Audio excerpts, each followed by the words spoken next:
Nobody came to my wedding. Not even my family, not even my relatives. They were all at my brother's business launch. But as I left the empty venue, my phone buzzed with a text from my husband. Smile. Then I saw it. 63 missed calls from my family. If you're here, subscribe if you believe family should know your value before it's too late. I promise, by the end of this story, you'll understand why sometimes silence is the greatest power of all. My name is Sophia. I'm 32 years old. And this is the story of the day I realized I was no longer the sacrificial daughter. I was 16 when my mom died. Breast cancer. Stage 4.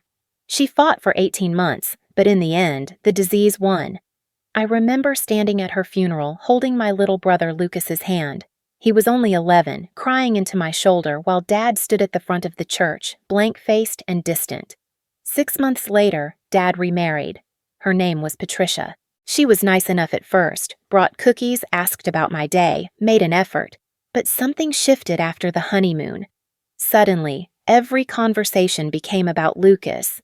"He's so young," she'd say. "He needs more attention right now. You're already so mature, Sophia. You understand, don't you?" I did understand, or at least, I thought I did. By the time I turned 18, I was working 2 jobs, one at a coffee shop before school, another at a restaurant on weekends. Dad's accounting firm had taken a hit during the recession, and Patricia didn't work. Lucas needed braces. Lucas needed new clothes for middle school. Lucas needed a tutor for math. I gave up my college fund. Not all at once. It happened slowly, like water eroding stone. First, it was just a few $100s here and there. Then, it was a few thousand. By the time Lucas started high school, my entire savings account, $22,000 Mom had left me, was gone. "It's temporary," Dad promised. "We'll pay you back, sweetheart. You know we're good for it." They never did. I went to community college instead of the university I'd been accepted to. I worked full-time and took classes at night. I watched my friends move into dorms, join sororities, go to football games. I ate ramen in my childhood bedroom and studied until 3 in the morning. Lucas, meanwhile, thrived. He was handsome, charismatic, naturally gifted at everything he touched. He made varsity soccer as a freshman. He dated the prettiest girls. He got into a great business school. Tuition, $45,000 a year. "Sophia," Dad said, sitting across from me at the kitchen table the summer before Lucas's freshman year. "We need to talk about Lucas's college." I already knew what was coming. "We can cover some of it," he continued, not meeting my eyes. "But we're short about $15,000 a year. I know you've been saving, and I know this is a lot to ask." "I'll do it," I said. Because that's what I always did. I picked up a 3rd job. I delivered food at night after my restaurant shift ended. I slept 4 hours a night. I stopped seeing my friends altogether. My boyfriend at the time, Marcus, broke up with me after 3 months. "You're never available," he said. "It's like dating a ghost." I didn't have the energy to fight for the relationship. I didn't have the energy for anything except work and survival. Lucas graduated with honors, got his MBA.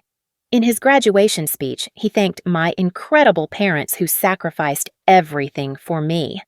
I was sitting in the audience, exhausted from a double shift, and he didn't even glance in my direction. That night at dinner, I brought it up. "Lucas, I helped pay for school too." He looked genuinely confused. "I know, sis, but you're older. That's just what older siblings do, right?" Patricia patted my hand. "Sophia, you know Lucas appreciates you. He's just excited. Don't make this about you." I learned to stay quiet after that. Learned that my pain was inconvenient. Learned that being mature meant swallowing everything and smiling. 2 years ago, I met David at a friend's wedding. I almost didn't go. I'd worked a 12-hour shift and was bone-tired, but Emma, my best friend from high school, begged me. "You never do anything for yourself," she said. "Come, dance, have fun, be a person for once." David was standing by the bar, nursing a whiskey, looking as tired as I felt. He was tall, with kind eyes and a quiet confidence that immediately put me at ease. We started talking, and hours passed like minutes. He was an architect, 35, ran his own firm with a team of 20. He'd built himself up from nothing, Grew up poor, worked his way through school, understood struggle. "You have this look," he said that night, studying my face in the dim light. "Like you're carrying the world but pretending it's weightless." Nobody had ever seen me that clearly before. We dated for a year before he proposed. Simple, private, just the two of us on a beach at sunset. No elaborate production, no Instagram moment, just David down on one knee asking me to build a life with him. "I want to give you everything you've never had," he said. "Peace, security, someone who shows up." I cried. Ugly crying, the kind that comes from years of holding everything in. We planned a small wedding, 50 guests, intimate venue, simple but beautiful. I sent the invitations 3 months in advance. My family's invitations had a note. "I hope you'll be there. It would mean everything." 2 weeks before the wedding, Lucas called. "Hey, sis, so I have a problem." My stomach dropped. I knew that tone. "My business launch is the same day as your wedding. The investor I've been courting, he's only available that day. I know it's bad timing, but this is my shot, you know. This is my future." "Lucas, this is my wedding. I sent the invites months ago." I know. But you're getting married. That's amazing. You'll have a great time. My business, though, this is do or die. You get it, right? You've always gotten it." I felt something crack inside my chest. "Lucas, I need you there." "Come on, Sophia, don't be dramatic. It's just a party. You and David will be fine. Plus, Dad and Patricia are coming to my thing because, it's kind of a bigger deal. No offense." "They're not coming to my wedding?" "They'll try to stop by after if they can. Look, I gotta go. Congrats again, sis. Love you." He hung up before I could respond. I called Dad immediately, straight to voicemail. I texted. No response for 3 hours. When he finally replied, it was brief. "Lucas's launch is important for his future. We'll do our best to make it to yours afterward. You understand, honey. You're older. You don't need us the same way." Patricia sent a longer text, full of justifications and explanations about investors and opportunities, and surely you can see how crucial this is for Lucas's career. I sat on my bedroom floor, staring at my phone, and felt 15 years of sacrifices collapse into a single crushing weight.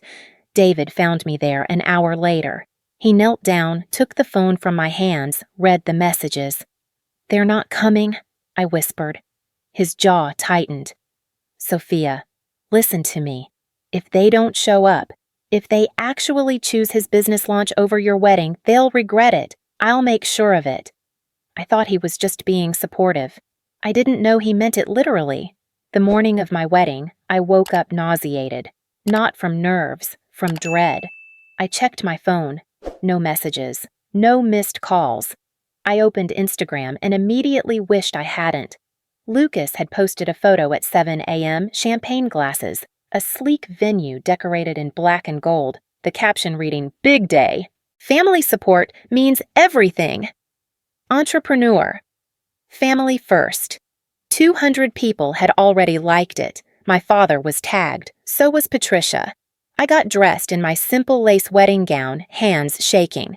Emma helped with my hair, chattering nervously, trying to distract me. But I could see the pity in her eyes every time she glanced at her phone.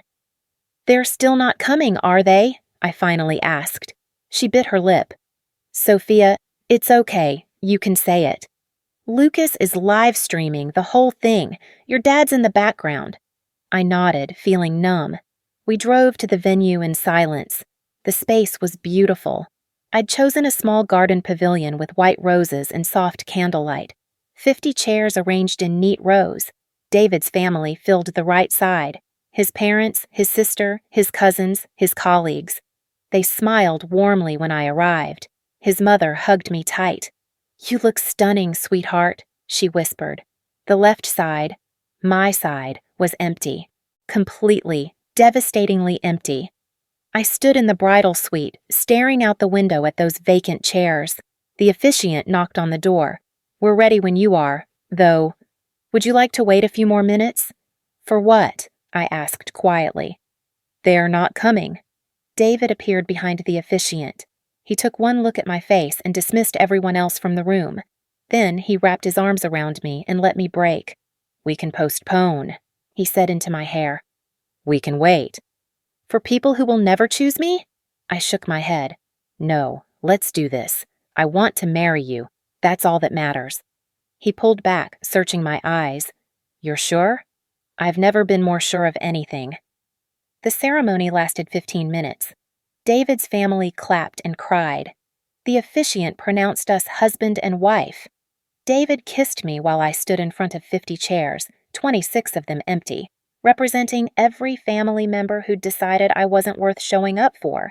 We took photos. In every single one, you could see the empty space behind us, a visual representation of absence. There was no reception, no first dance, no toasts. We'd planned for all of that, but without my family, it felt hollow. David's parents tried to encourage us to stay, to celebrate anyway, but I couldn't. By 2 p.m., we were in David's car, driving away from the venue. I sat in the passenger seat, still in my wedding dress, staring out the window. David held my hand tight, his thumb tracing circles on my palm. My phone was silent, not a single text, not one call. Nothing. I opened Facebook, masochistic enough to look. Lucas's live stream had ended, but the photos were everywhere. 300 guests. A live band. My father and Patricia standing proudly beside Lucas, beaming like he'd just cured cancer. The caption on my father's reshare. So proud of our son's incredible achievement. This is just the beginning. Kais gan proud, Dad. I felt something inside me shut down. Not sadness anymore. Something colder. Harder. David glanced over. Sophia, I'm fine, I said, but we both knew it was a lie. At 2:30 p.m., my phone buzzed. A text from David, even though he was sitting right next to me. It said, "Smile, trust me." I looked at him, confused. What? Just smile, baby, please. I managed a weak smile, not understanding. David raised his phone and snapped a photo of me in my wedding dress, then went back to driving. 10 minutes later, my phone started vibrating. One call, then another, then another. I pulled it out of my purse and watched as the missed call notifications piled up.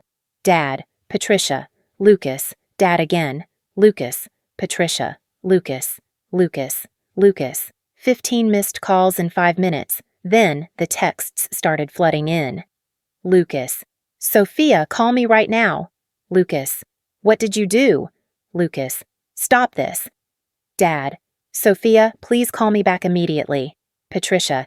This is completely inappropriate. Call us. Lucas. You're ruining my life. I stared at my phone, completely baffled. David, what's happening? He was completely calm, eyes on the road. Check Instagram. With trembling fingers, I opened the app. David's account was at the top of my feed. He'd posted 30 minutes ago. It was a carousel of photos from our wedding. Me in my dress, the empty chairs, the two of us kissing in front of that devastating vacancy, and a caption that made my breath catch. Today, I married the most selfless woman I know. While her family celebrated her brother's business launch, Sophia stood in an empty venue, a venue that should have been filled with the people she sacrificed everything for. For 14 years, she put her family first, worked 2 jobs to pay for her brother's MBA, gave up her college fund, skipped her own graduate school, never had a birthday party after age 20, was told she was strong enough to handle being alone. Today, not one family member showed up, not her father, not her stepmother, not the brother she raised. But you know what? She didn't need them, because real family isn't about blood, it's about who shows up. To my wife, you deserved a room full of love today, but I promise, for the rest of our lives, you'll never feel invisible again. The post had been up for 30 minutes. It already had 15,000 likes, 3,000 comments, 8,000 shares. I scrolled through the comments, hands shaking. This breaks my heart. She deserves so much better. Tag the brother. Let him see this. I'm literally crying. How could they? Someone had found Lucas's business Instagram and tagged it. The comments there were brutal. Built your business on your sister's sacrifice and couldn't even show up for her wedding? This is disgusting. Investors, take note. This is who you're funding. My phone wouldn't stop ringing. 63 missed calls now. Text messages were coming in so fast I couldn't read them. Patricia: delete that post right now. This is defamation. Lucas: you're destroying my business. Investors are pulling out. Dad: Sophia Marie, I don't know what you think you're doing, but this needs to stop. Lucas: people are canceling meetings. This is your fault. Lucas: I said I was sorry. What more do you want from me? Then I saw Emma's comment under David's post. My best friend who'd witnessed everything. I was there. I watched Sophia work 2 jobs while Lucas partied through college. She skipped meals to pay his tuition. She gave up her dreams so he could have his. Every word of this is true, and she deserves to have her story told. 60 more comments appeared under Emma's, all supporting her statement. Then Lucas's business partner commented, I didn't know the full story. This changes things. An investor posted publicly, we don't fund businesses built on family exploitation. Cutting ties effective immediately. I looked at David, tears streaming down my face. What did you do? He pulled the car over to the side of the road, put it in park, and turned to face me fully. I told the truth, he said simply. That's all. No lies, no exaggeration. Just the facts about who you are and what they chose today. But Lucas's business is built on your sacrifice, and he thanked you by skipping your wedding. Sophia, I told you if they didn't show up, they'd regret it. I meant it. They're calling me over and over. I know, and here's what you're going to do. Nothing. You're going to turn off your phone and let them sit with what they've done. I can't just ignore them. Yes, you can. For 14 years, they've ignored your needs, your pain, your sacrifices. They can handle a few hours of being ignored. My phone buzzed again. Another text from Lucas. Please. Investors are backing out. My partners are questioning everything. I'm losing everything because of you. Because of me. Even now, even in his panic, he was making himself the victim. I looked at those empty chairs in David's photos. I thought about every birthday I'd skipped, every dream I'd deferred, every time I'd been told I was strong enough to not need support. I thought about standing in that venue today, alone, while my family celebrated Lucas. And something in me finally, irrevocably broke free. I opened my messages. I typed one text to all 3 of them, my father, Patricia, and Lucas. I needed you today. You weren't there. That tells me everything I need to know about where I stand in this family. Please respect my space. Then I blocked all 3 of them. The silence was immediate and overwhelming. No more buzzing, no more notifications, no more demands for my attention, my forgiveness, my understanding. Just silence. David was watching me carefully. How do you feel? I took a shaky breath, terrified and relieved and guilty and free, all at the same time. That's normal. Is it? I just blocked my family on my wedding day. They blocked you first, Sophia. They just did it in person. He was right. I knew he was right. But knowing something intellectually and accepting it emotionally are 2 very different things. We drove to our hotel in silence. David had booked the honeymoon suite at a boutique hotel downtown. Nothing extravagant, just peaceful and private. When we got to the room, I collapsed on the bed, still in my wedding dress, emotionally obliterated. David sat beside me. Do you regret it? The post? I thought about it. Really thought about it. No, I said finally. I regret that it had to happen. I regret that they made it necessary. But no, I don't regret the truth being told. He kissed my forehead. Good. Because you deserved to have someone defend you. You've spent your whole life defending everyone else. That night, lying in bed, I finally let myself cry. Not quiet, polite tears, loud, ugly, soul-deep sobbing. David held me through all of it, never once telling me to calm down or get over it. When I finally quieted, he said, You know what the worst part is? What? They still don't think they did anything wrong. They think you're the one being unreasonable. They're calling you dramatic, manipulative, vindictive. I saw the voicemails before you blocked them. I know. I did know. Because that's how it had always been. My pain was inconvenient. My needs were unreasonable. My boundaries were dramatic. They're going to try to get to you through other people. David warned. Through Emma, through your grandmother, through anyone who'll listen. They're going to play victim. They're going to rewrite history. Let them, I said, and I meant it. I'm done trying to make them see me. I'm done begging for crumbs of their attention. David smiled, sad but proud. There she is. Who? The woman who knows what she deserves. The next morning, I woke up to a new world. David's post had gone fully viral overnight. 50,000 likes, 10,000 comments, 20,000 shares. News sites had picked it up. Bride stands alone as family chooses brother's business launch was trending on Twitter. My phone, which I'd unblocked just to check, had 247 missed calls, 400 text messages, 53 voicemails. I didn't listen to any of them. Instead, I screenshotted the numbers and sent them to Emma. Can you summarize these for me? I can't handle listening. She called me 20 minutes later. Sophia, it's bad. Your dad is spiraling. Patricia is threatening to sue David for defamation. Lucas is having a complete breakdown. Apparently, 3 investors pulled out. His business partners are demanding an audit, and people are canceling meetings left and right. Is anyone apologizing? Silence. Then, no, they're all blaming you for making this public and ruining Lucas's reputation.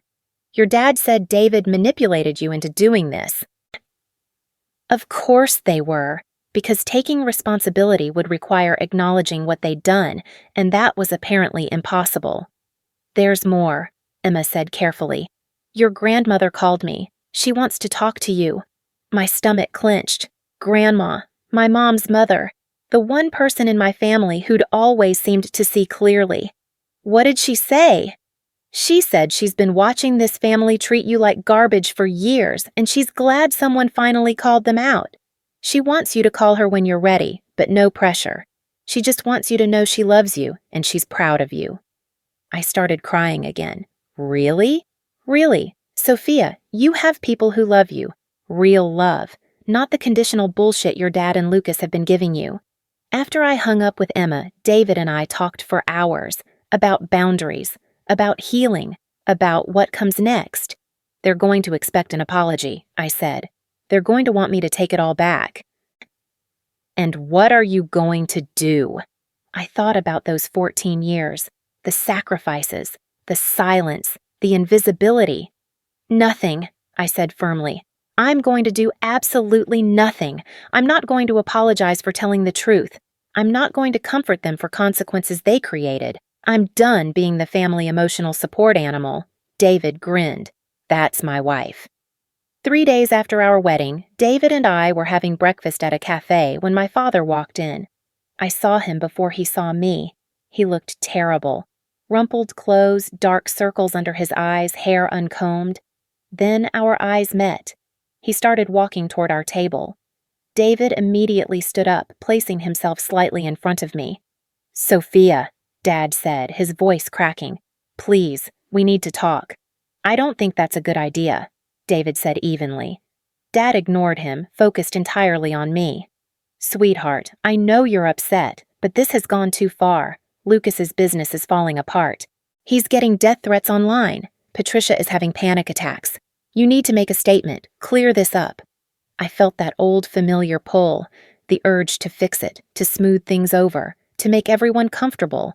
But then I remembered standing in that empty venue. No, I said quietly. Dad blinked. What? No, I'm not making a statement. I'm not clearing anything up. Every word in that post was true, Dad. You know it was. But the consequences are not my responsibility. You made a choice. Lucas made a choice. Now you're both living with it. Sophia, please. He was begging now. He's your brother. You raised him. Don't destroy him over one mistake. One mistake? I felt anger rising, hot and sharp. Dad, you've made this mistake for 14 years. This wasn't one day. This was every day. Every sacrifice I made that you took for granted. Every time you told me I was strong enough to not need support. Every birthday, every graduation, every achievement of mine that you barely acknowledged because Lucas needed something.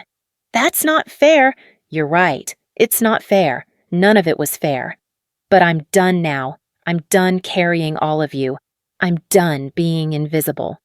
David's hand found mine under the table, squeezing tight. Dad looked between us, desperate. What do you want from me? An apology? Fine. I'm sorry we missed your wedding. Is that enough? Can we move past this now? And there it was, the emptiest apology I'd ever heard. No acknowledgement of the pattern, no recognition of the years of hurt, just words designed to make the problem go away. No, I said, that's not enough, and I don't know if anything will be enough. I need time, Dad, a lot of time, and I need you to respect that. How much time? I don't know. Maybe months, maybe years, maybe forever. His face crumpled. Sophia, please don't say that. I'm not trying to hurt you. I'm trying to heal myself, and I can't do that if I'm still managing your feelings. He stood there for another minute, looking lost and old. Then he turned and walked out. David waited until he was gone, then asked, "Are you okay?" "I don't know," I admitted, "but I think I will be." That evening, we finally looked at the messages from Lucas. Most of them were angry, accusatory, self-pitying, but buried in the middle was one that caught my attention. "I never knew how much you sacrificed. I genuinely didn't know. I thought Mom's insurance paid for school. I thought you worked because you wanted to. I never asked, and nobody told me. I'm starting to realize I never asked about anything in your life. I was so focused on mine, I made you invisible, and I'm sorry for that. Even if you never forgive me, I needed to say it." It was the first real apology I'd received. Not perfect, but honest. I showed it to David. "What do you think?"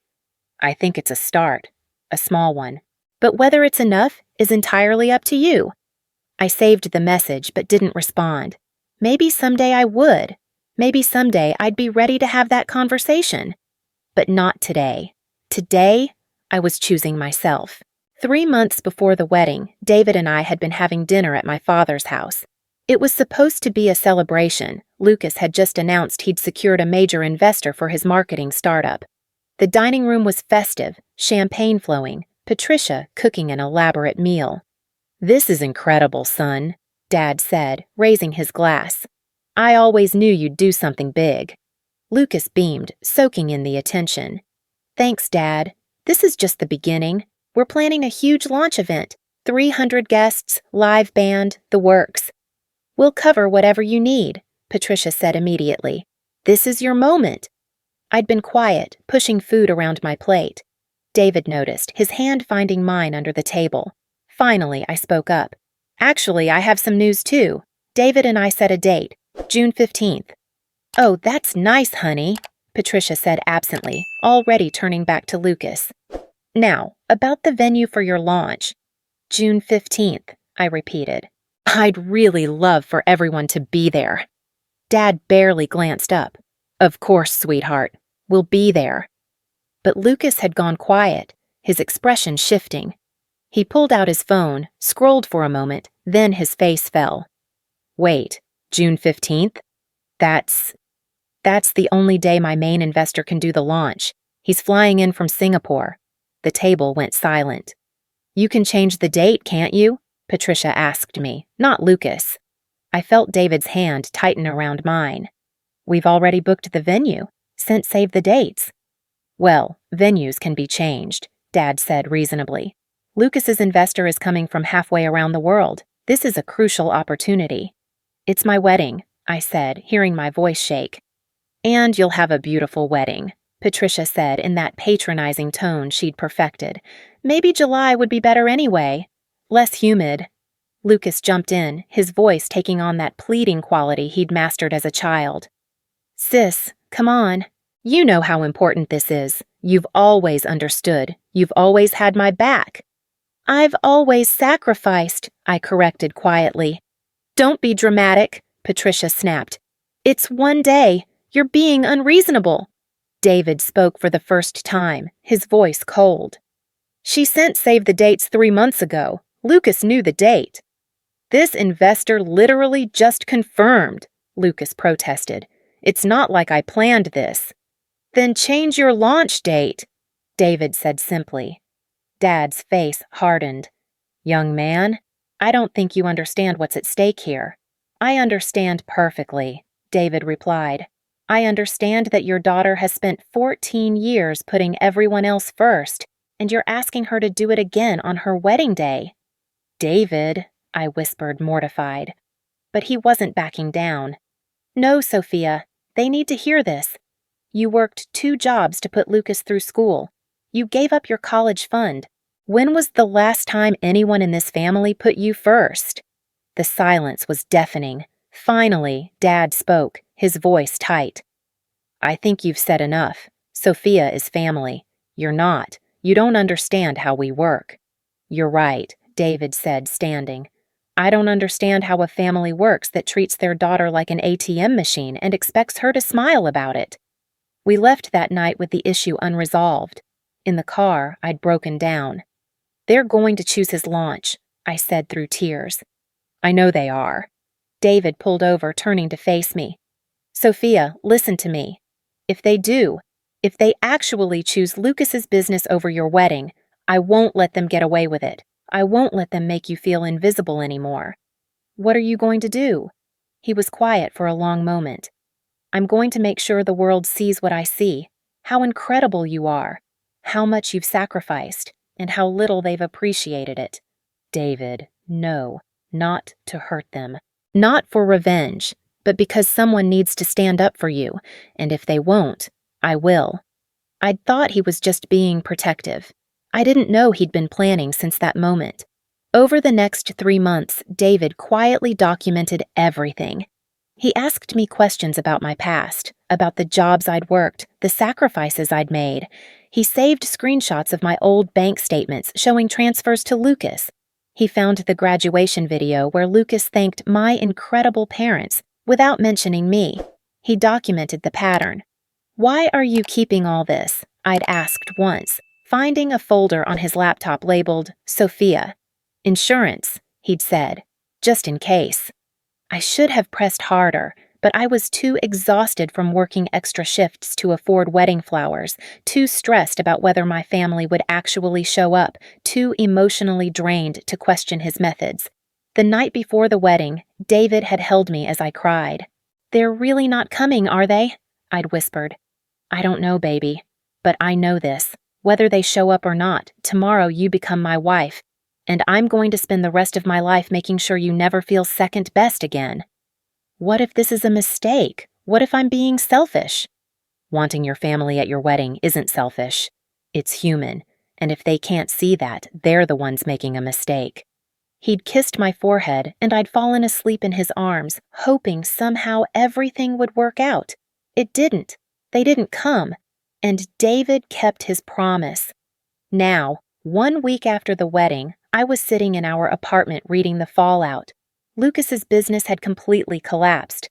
All 3 of his investors had pulled out after David's post went viral.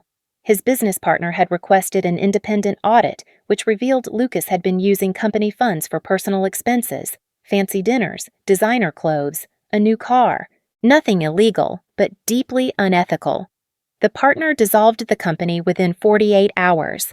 Lucas was now facing $50,000 in personal debt, with no job and a reputation in tatters.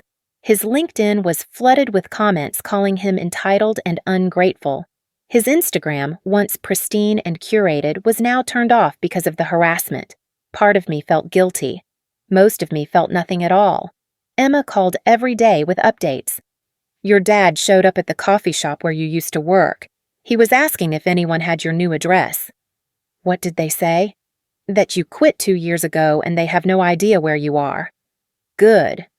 Sophia, your grandmother wants to meet. She's been texting me. She says she has things she needs to tell you about your mom. That got my attention. About Mom? She wouldn't say more, just that it's important. I met Grandma Rose at a small diner across town 3 days later. She was 78, sharp as ever, with my mother's eyes and zero patience for nonsense. She hugged me tight when I arrived. Oh, my girl, you look beautiful. Tired, but beautiful. We ordered coffee and she got straight to it. Your mother would be so proud of you, she said. What you did, standing up for yourself, that took courage she never had. What do you mean? Grandma sighed, stirring her coffee slowly. Your mother spent her whole life sacrificing for your father. She worked full-time, raised you, managed the house, and never asked for anything in return. When she got sick, she made me promise not to tell you something. My heart clenched. Tell me what? She left you money, $100,000 from her life insurance. It was supposed to be untouchable, in a trust, specifically for your education and future. Your father was never supposed to have access to it. The room tilted. But he said there was only $22,000. He said that's all Mom left. He lied, sweetheart. He took control of the trust after she died, claimed it was for family expenses, and drained it. Most of it went to Lucas. Some went to Patricia's credit card debt. None of it went where your mother intended. I couldn't breathe. He stole from me? I couldn't prove it at the time. The trust was in his name as executor. Legally, he did nothing wrong. Morally? Her eyes hardened. He betrayed your mother's dying wish. Does he know you know? Oh, he knows. I confronted him years ago. He told me to mind my own business and that Sophia understands family takes care of each other. I've regretted not fighting harder ever since. I sat there, absorbing this new betrayal. It wasn't just years of asking me to sacrifice. It was theft. It was taking what my mother specifically left for me and giving it to Lucas. Why are you telling me this now? Because you need to know you're not crazy. You're not selfish. You're not dramatic. They've been exploiting you since you were 16 years old, and they've been lying about it the whole time. I started crying, not sad tears, angry ones, cleansing ones. Grandma reached across the table and gripped my hand.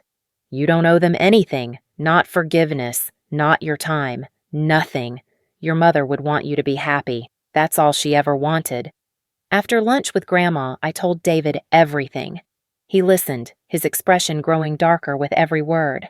$100,000? He said finally. They stole $100,000 from you. Technically? No technicalities. Your mother left that money for you and they took it. That's theft, Sophia. Moral theft, even if not legal. What do I do? He was quiet for a long time. Then, nothing. You do exactly what you've been doing. You move forward, you build a life they can't touch, and you let them drown in the consequences they created. The first month after the wedding was brutal. My phone, now with a new number only close friends had, stayed blessedly quiet. But Emma kept me updated on the chaos I'd left behind. Lucas had moved back in with Dad and Patricia. Their house, it turned out, had a second mortgage Dad had taken out to fund Lucas's business dreams. They were now struggling to make payments.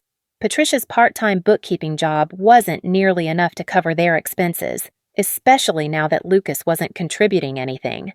Dad had aged 10 years in 4 weeks. His co-workers at the accounting firm had seen David's post. The whispers followed him everywhere. That's the guy who skipped his daughter's wedding. One of Dad's biggest clients, a family-owned business, had dropped him, citing misalignment of values. Lucas couldn't find work. Every job interview ended the same way. We'll be in touch, followed by silence. His viral infamy made him unemployable. One hiring manager had even been honest. Look, man, I read about what you did. My sister sacrificed everything to put me through school. I can't in good conscience hire someone who treated their sister like that. Patricia tried to play mediator, reaching out through mutual friends, distant relatives, even my old co-workers. Every attempt was shut down. Word had spread, Sophia was done, and people respected that. The turning point came 2 months after the wedding. Dad sent a letter to Grandma Rose's house, knowing she'd give it to me. It was 12 pages long, handwritten, messy. The first 8 pages were justifications, explanations about how hard it had been after Mom died, how Patricia needed support, how Lucas had so much potential, how they'd truly believed I was strong enough to handle everything. The last 4 pages were different. I've been in therapy for 6 weeks now. Dr. Morrison helped me see something I've been avoiding for 14 years. I didn't just fail you as a father. I exploited you. I took a grieving 16-year-old girl and turned her into a replacement parent for her brother and a financial safety net for myself. Your mother told me, right before she died, take care of our daughter. She's going to try to take care of everyone else, but don't let her. Make her be selfish sometimes. Make her live. I failed her. I failed you. I convinced myself you were mature, capable, independent. The truth is, I was weak. It was easier to let you sacrifice than to step up as a father. It was easier to accept your money than to budget better. It was easier to praise Lucas than to see how much I was hurting you. I can't fix this. I know that. I can write 1,000 apologies, but I still missed your wedding. I still chose Lucas's business launch. I still spent 14 years making you feel invisible in your own family. Dr. Morrison asked me what I would say to you if I knew you'd never forgive me.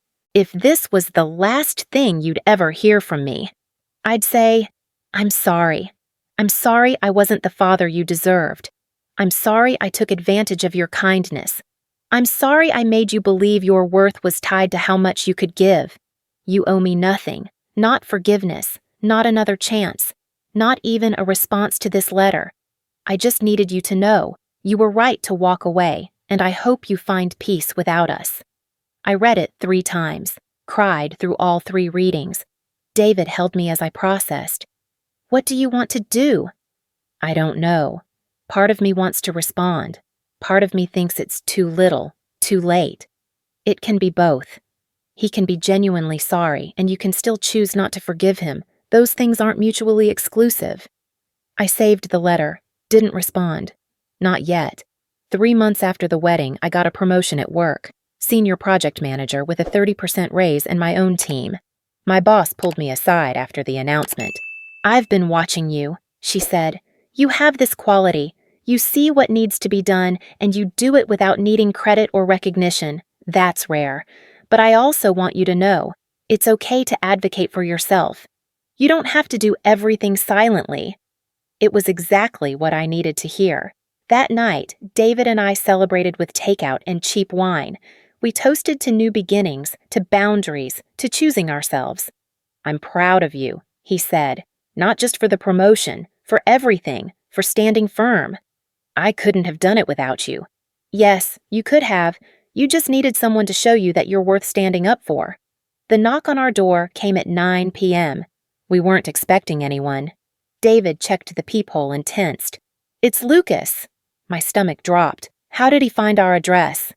I don't know. Do you want me to send him away? I thought about it. The old Sophia would have opened the door immediately, would have smoothed things over, would have made it comfortable for everyone. The new Sophia asked, What do I want? I walked to the door.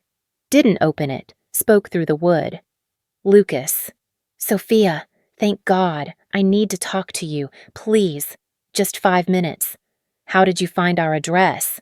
Silence. Then, I followed David from his office. I'm sorry. I know that's creepy, but nobody would tell me where you were, and I need to talk to you. David moved beside me, protective. I held up a hand. You have 2 minutes. Talk through the door. Sophia, please, can I just come in? No, through the door, or not at all. I heard him take a shaky breath. Okay. I'm sorry. I'm so fucking sorry. For all of it. For taking advantage of you. For missing your wedding. For being the worst brother in the world. Those are just words, Lucas. I know they are, but I mean them. I've lost everything, Sophia. My business, my fiancé, my friends, my reputation. I'm living in Dad's basement and I can't get a job anywhere.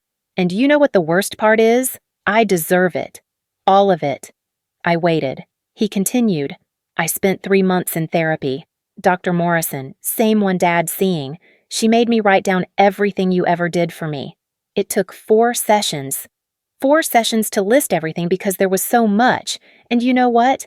I couldn't list a single thing I'd done for you. Not one thing. My throat tightened. I was so focused on being the golden child that I never stopped to think about what that cost you. I took and took and took, and I called it family. I called it you're stronger, or you understand. But really I was just selfish, just entitled. just cruel. Yes, I said simply. You were. I know I can't fix this, but I needed to say it to your face.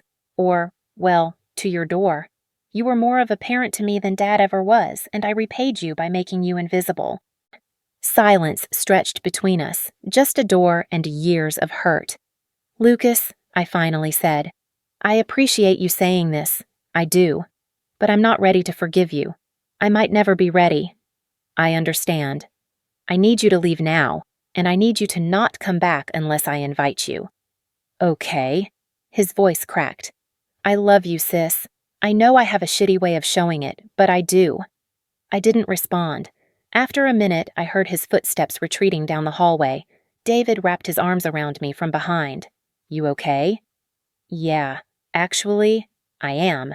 6 months after the wedding, I found out I was pregnant. David cried when I told him. Happy tears, terrified tears, excited tears all mixed together. We're going to be parents, he whispered, hands on my still flat stomach. Yeah, I said, feeling overwhelmed. We are. That night, lying in bed, I made a decision. I'm not telling them, I said. My family. I'm not telling them about the baby. David was quiet for a moment. Are you sure? Yes. I don't want them trying to use my child to get back into my life. I don't want them showing up at the hospital claiming grandparent rights or whatever. This is our family, ours. They lost their place in it. Okay, he said simply. Then we won't tell them. It felt like closure and freedom all at once. Grandma Rose was the only one I told. She cried and laughed and hugged me tight. Your mother would be over the moon, she said. She always knew you'd be an amazing mother. I'm scared I'll repeat the patterns, that I'll make my kid feel invisible like I did. No, you won't, because you know what that feels like, and you'll move heaven and earth to make sure your child never feels that way. 7 months pregnant, I ran into Patricia at the grocery store. I saw her first and tried to avoid her, but she spotted me. Spotted my obvious pregnancy. Sophia, she breathed, staring at my stomach. Yes. Why didn't you tell us? We're family. Are we? I asked calmly. Because family shows up. Family doesn't treat love like a transaction. We made mistakes, but this, she gestured to my belly. This is our grandchild. No, this is my child. David's child. This baby has nothing to do with you. Her face hardened. You're being cruel, vindictive, just like your husband made you. David didn't make me anything. He just showed me I deserved better than crumbs. You're going to regret this. When you need help with the baby, when you're exhausted and overwhelmed, you'll regret pushing away family. I have family, I said. David's parents, Grandma Rose, Emma, people who chose me. That's more than you ever did. I walked away, leaving her standing in the cereal aisle, tears streaming down her face. I didn't feel guilty. I felt free. My daughter was born on a Tuesday in March, 7 pounds, 3 ounces. Rosalie Grace, named after my mother and grandmother. David's parents were there within an hour. Grandma Rose held her great-granddaughter and wept. Emma brought flowers and balloons and inappropriate jokes that made me laugh until my stitches hurt. My father's side of the family? They didn't even know she existed. For the first time in my life, I wasn't the one sacrificing. I was the one being celebrated, supported, loved. I was the center of my own story, and it felt revolutionary. 1 year after our wedding, David and I renewed our vows. Not because the first ones didn't count, but because we wanted to celebrate what that day had actually meant, the end of one chapter and the beginning of another. This time, the venue was full. 100 people who genuinely loved us. David's family, my grandmother, Emma and her family, colleagues who'd become friends, my therapy group, Rosalie in a tiny white dress held by her beaming paternal grandmother. During the ceremony, David read new vows. A year ago, we got married in a nearly empty room, and I made a promise that day to make sure you never felt invisible again. Sophia, you have never been invisible to me. You have been the sun I orbit around, and watching you become a mother, watching you set boundaries, watching you choose yourself. It's been the greatest privilege of my life. Thank you for teaching me that family isn't who you're born to, it's who shows up.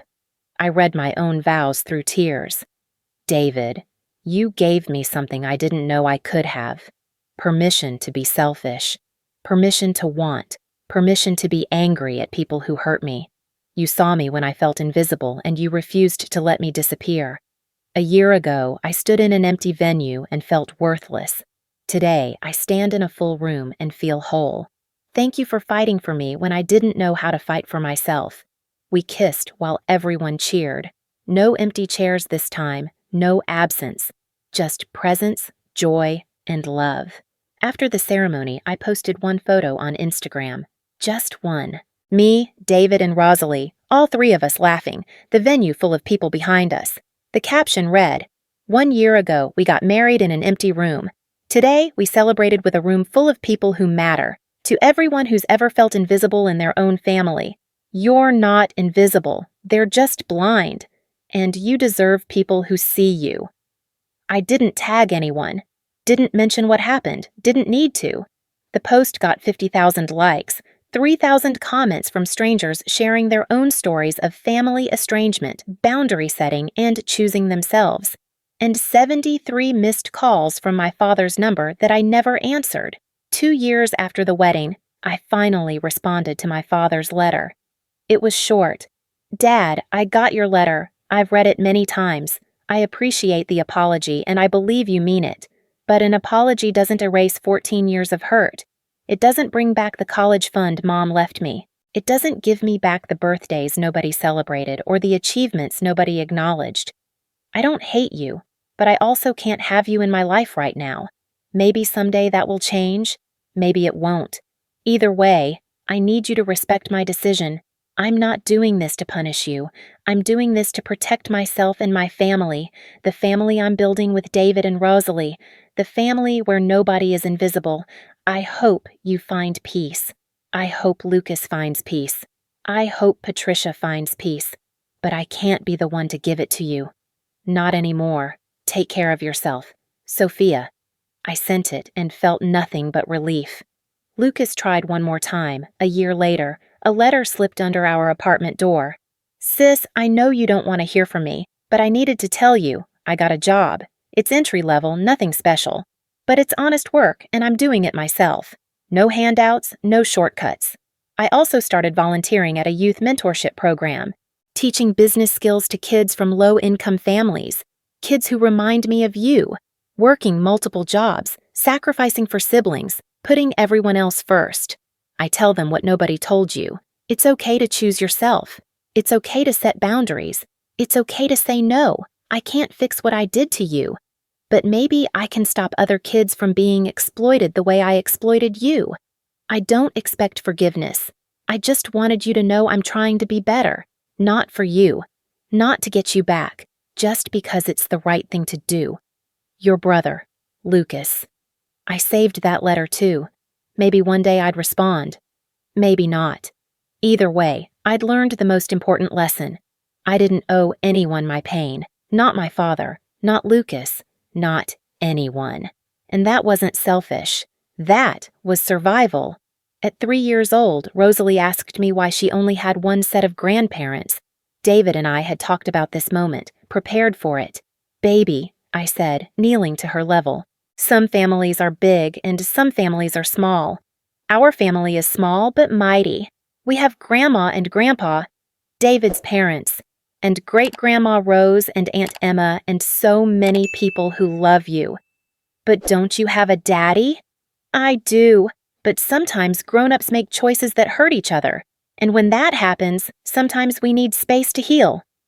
"Like when I need space from Tommy when he's mean at preschool?" "Exactly like that, sweetheart." She thought about this seriously. "Will you ever not need space?" "I don't know, baby. Maybe someday. Maybe not. But I know that you are surrounded by people who love you and will always show up for you. And that's what matters." She hugged me tight. "I'll always show up for you, Mommy." I held my daughter and cried. Because she would. I knew she would, because I was breaking the cycle. teaching her that love wasn't about sacrifice, it was about presence.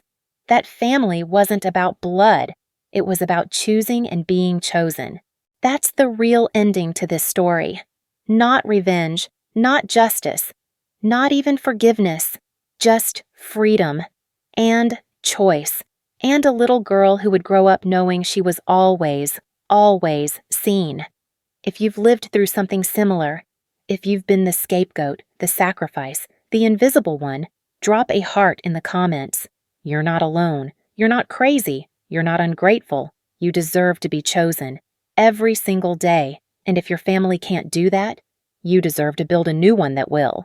That's not cruel. That's not vindictive. That's not unforgiving. That's healing. That's growth. That's love. And you deserve all three.